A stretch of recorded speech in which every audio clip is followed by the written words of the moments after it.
people, bonjour à tous et à toutes. I'm Emmanuelle Saliba, I'm a journalist, and I have over a decade of experience helping audiences sort fact from fiction. I led and built verification teams that verify content in real time for some of the biggest broadcasters in the US. And lately that job is getting a bit more challenging, and that's because of this. Generative AI, deepfakes. So, in most of the cases that I've come across in the last year, deepfakes or really AI-generated content like Reid Hoffman's digital twin, it's not always disclosed, especially when it's malicious. And without that transparency, who here can honestly say that they trust their eyes to figure out what's real online? Raise your hand if you trust your eyes. Okay, no one? Okay, well, we're going to put that to the test anyways. I'm going to show you a series of images. And if you think they are real, raise your hand. Ready? Okay. These images, they circulated in the immediate aftermath of Hurricane Helene a few weeks ago. What do you think? Real? Raise your hand. Okay. Next set. What about these? Real? Raise your hand.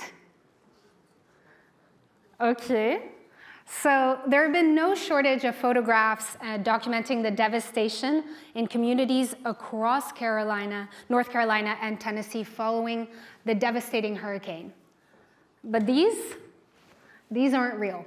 And they were fabricated using text-to-image generative AI tools, and they were posted to a Facebook page posing as a local news outlet. These, also AI-generated. They spread widely across social media, accumulating millions of views, and they were shared by prominent accounts who genuinely believed they were real. So you may be wondering, what's the risk? What's the risk of these images circulating online? Well, it's diverting funds, these diverted funds from real victims, and they created a lot of noise in the system. We spoke to emergency management who were hindered by these images because they weren't sure where to respond. They also used social media to figure out what areas need the most help. And they had to sift through all of these false images and spend time debunking rumors instead of acting. All right, we're warmed up. What about these? Who thinks this one is a real image? Raise your hand. A little less people now, right? All right, well, this one is authentic. It's a real photo captured using an iPhone. And the only alteration made was an iPhone filter that the person applied to enhance the contrast. You all have it. It's called Vivid Warm. I figured that out because I talked to the person who took the image. But here's the trick. The photo, it shows a crowd waiting for Kamala Harris at one of her campaign rallies in Michigan back in August. And the twist is, the image circulated online, and many users, including the former president, accused the campaign of using AI to generate large and fake crowds. Now, these are real crowds. We had reporters there. We had other sources of video. We checked the metadata. But because generative AI tools are becoming so capable of creating hyper-realistic fakes, people can now more easily deny reality. Ready for the next one? What about her? This is Aitana Lopez. She's 25. She loves working out. She's an influencer with over 300 followers on Instagram. What do you think? Real? Okay. She's entirely AI-generated, and she's created by a Spanish design company who says she brings in thousands of euros a month. She's part of a new wave of virtual influencers. They promote brands, products on social media, like in this case, she's touting, she partnered with a Spanish salon to tout their facials. And some of these influencers have amassed millions of followers. She's not the biggest one. And they're becoming more lifelike by the day, and there's not a lot of disclosure to help us figure out whether or not they're real. It's pushing brands and platforms to rethink the meaning of authenticity. And you can only imagine how this could be used to deceive. Okay, we're on our final image. Raise your hand if you think this is a real image.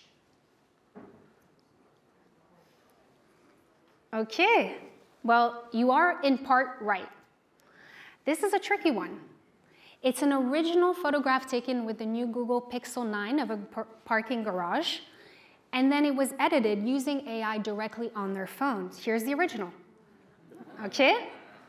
And here's the AI-edited one done directly on their phone. So the person decided to stage a car accident.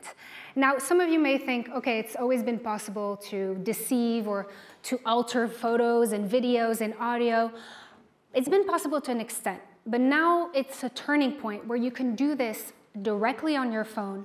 The barrier of entry is quite low. You don't need technical skill. And so it's becoming cheap and possible for anyone to create these. So in this new digital ecosystem, how will your audiences know who to trust and what to believe? So for the next 30 minutes, we're going to talk about the rising challenges of deepfakes, the vulnerabilities they expose in your businesses, and most importantly, we're going to talk about solutions to regain trust. So it's my pleasure to introduce our three panelists, Gregoire Assémat-Tessandier, president with Publicis, Craig Stack, founder and president of Deepfakes, and Matthew Moynahan, CEO of Get Real Labs.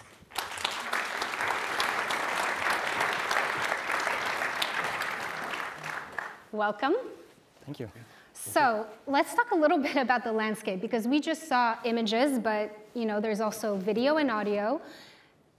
So can we trust our eyes and our ears to believe what's online?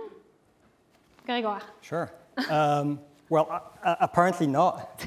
I couldn't see the arm raised, but I think it's always the same kind of paradigm, right?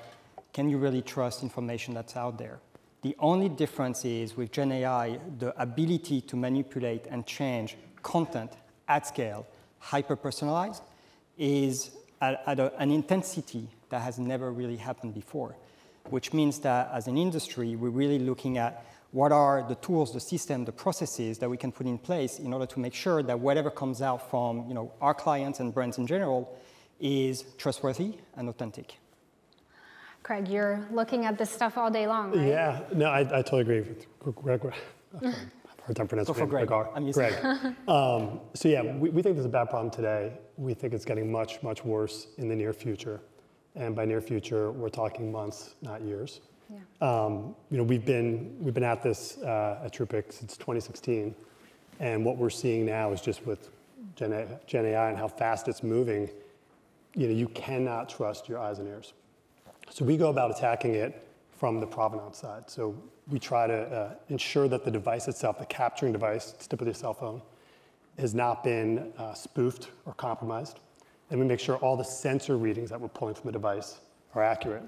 And so then the millisecond the user touches that shutter button and grabs the photo or video, we run it through over 60 fraud detection, fraud prevention tests. So we're all about the provenance, knowing that if we can ensure at capture that everything's on the up and up, we sign and seal that in the image file itself and then track it along. And we think that's really important today and going forward, just because there is no more seeing is believing. There is no more seeing is believing. I totally agree. And I think what's interesting about all three of you is that you're approaching this issue in a very different but also complementary way that looks at the entire journey of a piece of content. Matt, you're on the detection side. Can you tell us a little bit more about how Get Real Labs is addressing this issue? Yeah, I've been in cyber for 30 years, so I'm a little bit jaded. You can't find me on Facebook, you can't find me on Instagram. I won't give Apple my picture with the phone. So we, unfortunately in cyber, you always look at the underbelly of all the goodness that technical innovation has, right? And so AI is unbelievable, really, and it's going to keep getting better and better. And we're just assuming at some point, which is pretty close, that it's going to absolutely mimic real life. What Get Real Labs does, Get Real, is essentially we're a DNA test for digital content. Okay, that without having provenance information, actual tags that make it authentic, we will actually go put any file, audio, video, image, any stream, Zoom stream or Microsoft Teams stream, and we'll look for similar detection methodologies, apply similar detection methodologies to look for aberrations and models of the real Matt versus a fabricated map. And you can do this in many, many different ways, but I think it's eventually you're going to see, I would say, a mesh layer on top of the internet that is making sure that just like water is clean by the time you drink it from a faucet, that the content that is getting to you is an accurate representation of reality, and that's really what we're talking about, accurate representation of the real world in content that you're consuming and making decisions on. Obviously, some things like filters aren't that serious, but in other cases, they can get quite serious, whether it be nation state, criminal organizations, or what have you. Because it's not really simply, I mean, not simply, but it's not just that it's impacting our digital ecosystem and how we consume and what we trust, but there are vulnerabilities inside each business. What are some of the vulnerabilities that you are seeing right now that Gen AI is causing in businesses, and how are you addressing that, Craig? Yeah, so we've got a couple hundred customers. We're seeing mostly the financial services. Our customers are seeing the biggest risk there. Right? You think about the high-value transactions, the PII they have, the personal information they have. Gen AI is a superpower for the good and for the bad. And a lot of these bad actors, these fraud rings, they're taking advantage of these tools, most of which are free. And they're just hammering these companies. I'm sure you see it all the time. And so the financial service companies, insurance companies, warranty, lenders, supply chain, they're what we're seeing get attacked the most. We think right behind that, peer-to-peer and online marketplaces. And when you think about those brands and those companies, they rely on digital images, and they have a very low friction to get users onto their platforms. They're trying to encourage users, whether it's eBay or Match.com or Airbnb. And so these bad actors will, manipulate, create fake profiles, fake images, and now with Gen AI, they can do it at scale. And so, look no farther. I typically use Craigslist as an example. 15 years ago, that was a legitimate platform. People would sell their bike or even find a roommate. And now, there were no guardrails. There were so many bad actors that, it's riddled with fraud. And we think there's going to be, sadly, a lot of brand destruction due to Gen AI and these fraudsters.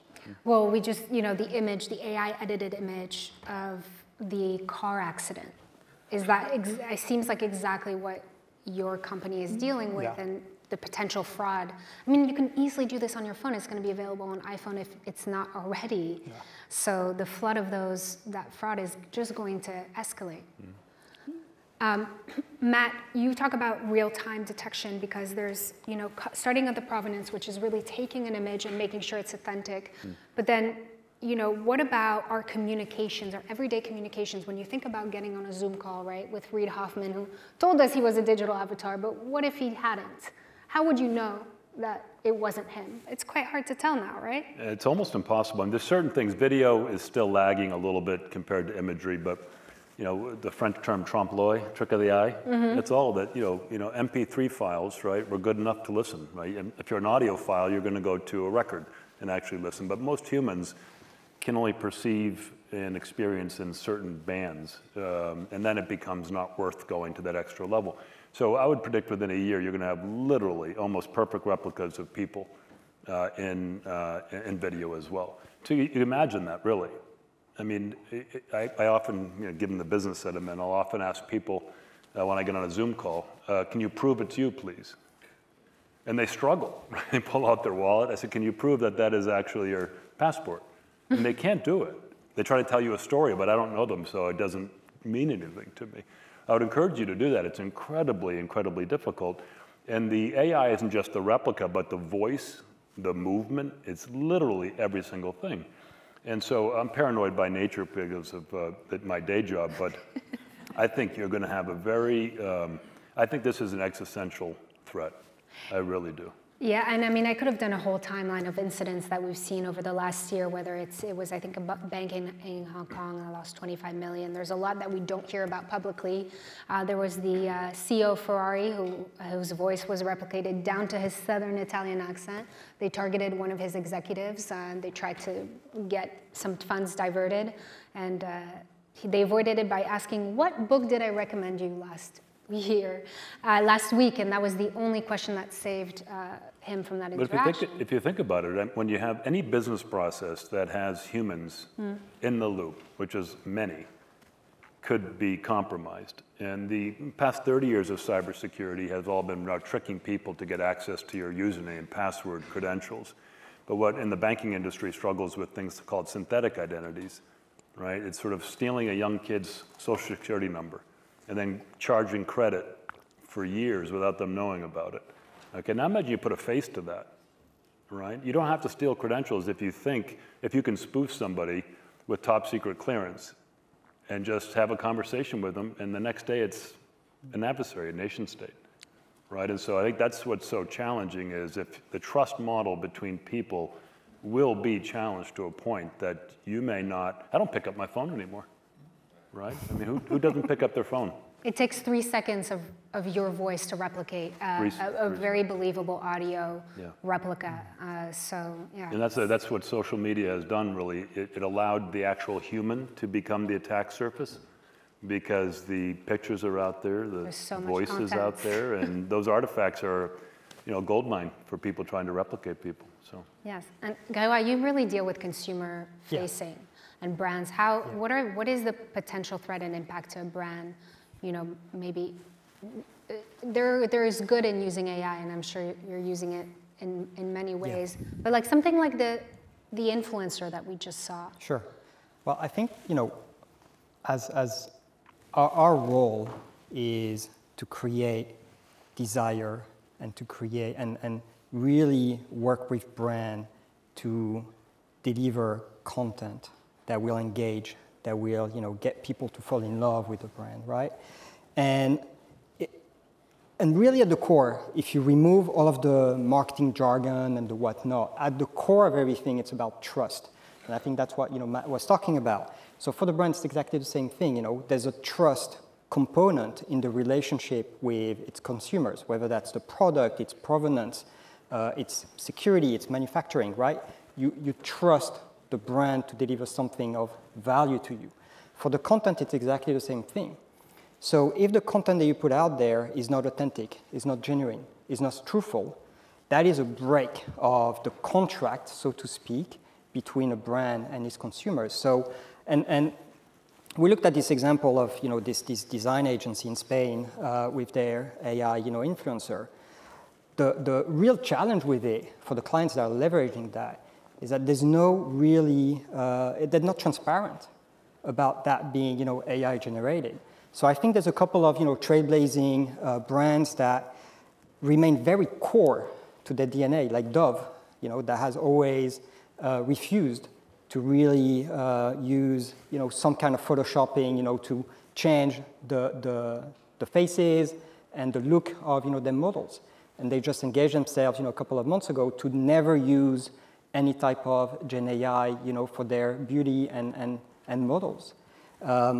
So that's like more, let's say, on the negative side. I think also the impact around this, this trust on the positive side is once you get content provenance, cleared, once you know where it's coming from, once you know that, the chain of custody, so to speak, from the creator to the consumer is preserved, that will only amplify the trust and the impact of, our content. Because from what Matt, said is that more and more people are going to doubt. Is this real? Is this not real? Where is it coming from? Who's actually, putting this out there? Colloquial example, but we were at a translation event in London last week, and AWS was presenting their new translation kind of AI. And it's not speech to text anymore, it's speech to speech. With 100 million data point being analysis on the fly. But what was really impressive is that they can mimic tone, emotion in a different language. So there's really no more barriers. So, from a brand standpoint, it's just making sure that we are here and engaged and involved with the C2PA and other organization so that we can deliver and continue to maximize the trust and the impact of our content and advertising for our clients. I think we should talk about what what is content provenance and kind of explain what that is. And this new digital standard that I think we're going to be seeing, and we're already seeing more and more across platforms. Can someone kind of explain to that? I'll kick it off. So we're a co-founder along with some very large names in technology, Microsoft, Adobe, Intel, Google. It's basically, of course, it's an open technical standard that we think will be the future of how consumers will see and understand digital media. And in effect, think of it as it's like a little icon in the upper right-hand corner. And when you touch it, a little like dessert tray drops down. We call it almost like an ingredient list. And it would tell you, okay, well, this was a synthetic image created by a Gen AI platform, or this was an authentic image captured by a TruePic or someone else, or it was an authentic image that was subsequently edited. Right? It went to Adobe Photoshop, it was cropped, it was brightened or whatnot. And we're pressuring AI platforms, social media companies, publishers to all adopt this open technical standard, right? Because we truly think in this world that is months away, if not here already, and you truly cannot understand what you're looking at, that it's a necessity.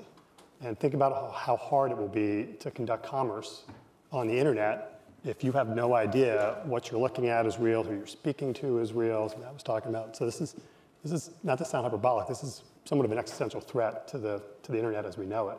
And so all of these brands have come together for a couple of years now and been working on this behind the scenes to try to think about how we stop it.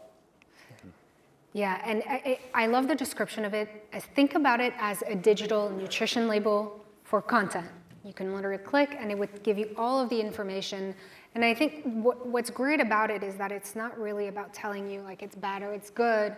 It's just telling you, here's how it was created, so you have the information, right? Yeah. All of the examples I showed, none of those had any disclosure except the AI influencer.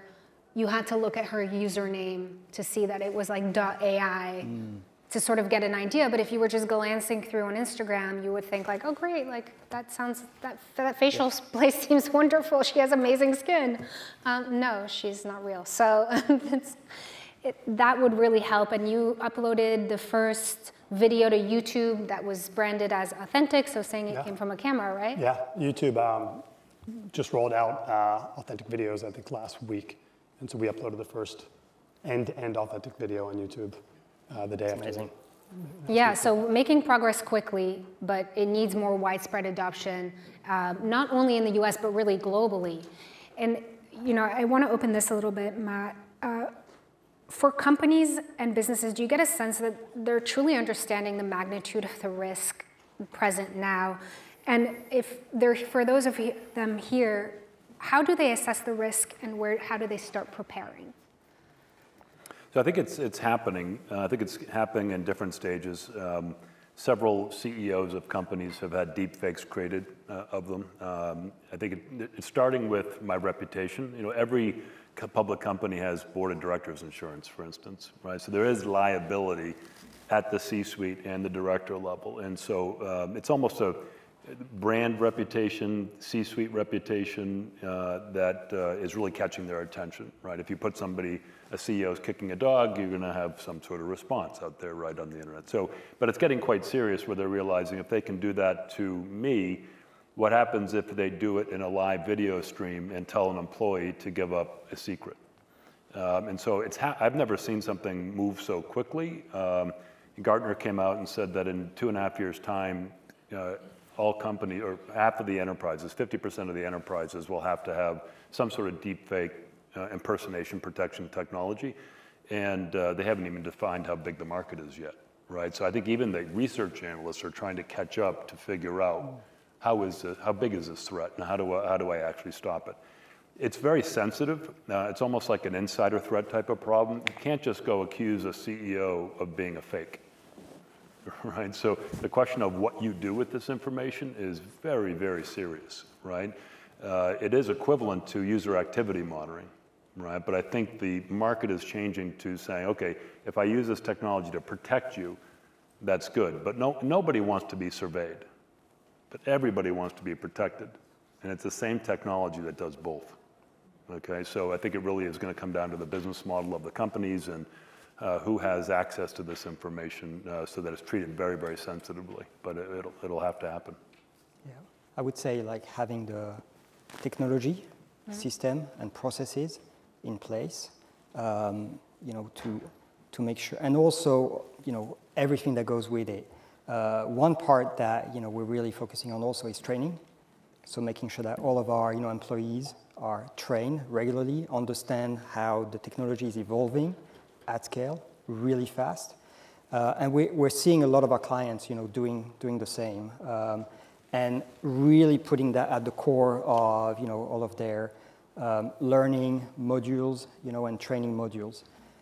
It's not going to be bulletproof, of course, but it's about raising the awareness across the company of the potential risk and threats of, you know, these technology. But also, you know, on the flip side, also the opportunity, right? I want to be an optimist and also see all of the good that can happen from an opportunity and marketing and, you know, time to market for, you know, the brands and the clients I work with.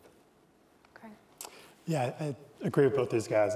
There are some verification technologies out there. We offer one of them that do allow enterprises to request and receive verified photos and videos. So we've got a couple hundred customers that are using that, ranging from an Equifax and a Ford and a USAA, obtaining those verified photos to enable the efficiency they want in their operations, but also know that the videos and photos that they're getting are in fact authentic, and that metadata, that time, date, location is accurate. And that subsequently unlocks them, you know, to make those business decisions, right? If you're looking at a photograph and you're making a decision, it could be approving an insurance policy, paying a claim, paying a loan out, whatever it may be. You want to make sure that photograph is authentic and real. You want to know when and where it was captured. And so, you know, we've got some tools out there that we've, you know, deployed for several years now.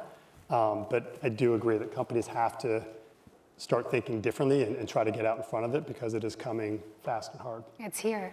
I mean, think about the hurricanes, Hurricane Helene, Hurricane Milton, the flooding, all of the houses, everyone putting insurance claims. What's the potential of fraud there, right? Through the roof. Yeah, through the roof. Because look at what you can do on your phone with a car accident. Yeah. And it's the same when you talk about the example of the CEO with the dog. You can do that on your phone. I mean, there was The Verge did a great example where they added and removed objects from an image. They added, you know, they had a front edge. They added just like a syringe to make it look like she was taking drugs. And, I mean, to the eye, it's absolutely impossible, which is why a tool like yours, Matt, which is working on detection and localized detection, because you're going to have to be able to prove that it's not real. Yeah. It's really interesting. My head of product he went on a vacation with his wife and took a picture of his family, uploaded it to our service, and the service said it's AI generated. Right? And I said, that's weird. He said, no, I know. I said, fix it. You created this product, you know. But so he went in, and the service, it's fascinating. That's why I use blood test and DNA test. Apple was using AI in the processing on their phone, and there was artifacts in that this was created by AI. And so I try to pick my words very carefully. Really, it's not so much whether AI is involved, because there's so many good use cases, right? In this particular case, they were optimizing the color before it took an actual photo. The question is, and we're not a misinformation or a disinformation company. The question is what you're looking at, an accurate representation of reality so that you can make a decision in any shape or form, right? And I think that's really the challenge, right? It's fake, it's synthetic doesn't mean bad. No. I think, is it reality, and are you making a decision of consequence based on that? You know, certainly fraud and car crashes and all that, you know, children are being defaked for kidnap and ransom. It's horrible, right? I think that's, if you can get to that level where it's not like, oh, AI's bad, because it's not the case. I think, you know, is this something that you should care about because you're making a decision or spending money, or your family's in harm's way because of it? And I think we got to get to that point. I think it really comes down to intent. What is the intent of the bad actor, and what could they be doing to you, whether it's getting access to something or stealing your money or whatever it is, and that's the business that we're in. The technology is just sort of a means to an end for that regard. And really raising awareness inside companies, I mean, even our own, of, you know, what this technology can actually do and the ways in which it can deceive. I think the opening slide had a lot of good examples over the last 2 years, but even something as simple as the Pentagon explosion one, if you saw that one, which didn't look anything like the Pentagon, it moved the markets, right? Before it was debunked, like it quickly. $500 billion. Yeah. Yeah. And so. And it's also the scale. Yeah. Right? We've never seen that amount of opportunity to modify any type of content at that scale. So if you have one image, of the White House, that could be 5,000 images of the White House, just like that. Yeah. So there's tons of tools from a content supply chain standpoint that will allow for this, scale, modification at scale. But what's important is there are solutions. There's a digital technical standard. Yep. There's, TruePic, Get Real Labs, there are solutions, there are companies that are working on this, and I think my opinion is that every company will probably have a series of tools that help them tackle this issue inside, right? For sure. Right. Well, thank you. Thank you. Thank you. Merci.